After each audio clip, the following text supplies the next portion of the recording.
Oppo A92s with 120Hz display, quad camera is launched. Price, specifications.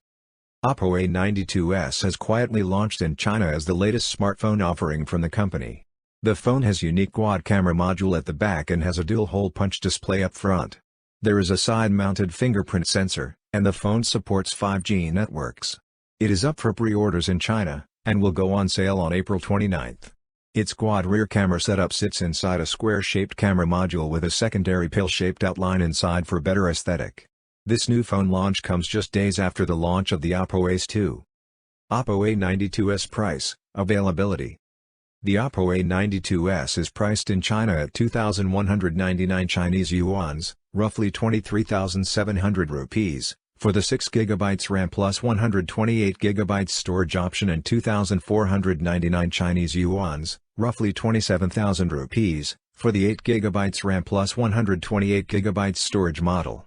The phone comes in black and white color options only. It is already up for reservation on the Oppo website in China.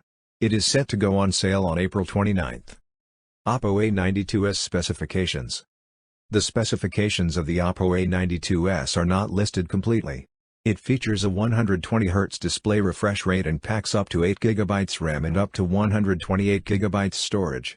The quad camera setup on the Oppo A92s includes a 48-megapixel Sony IMX586 sensor, and an 8-megapixel ultra-wide-angle sensor. Up front, there are dual selfie cameras. There is a 4,000 mAh battery packed inside the Oppo A92s with 18 watts fast charging support. Connectivity options include USB Type-C port, 3.5mm audio jack, and 5G. The Oppo A92s has a side-mounted fingerprint sensor that also doubles up as a power button. For more updates, subscribe to Tech News and share this video.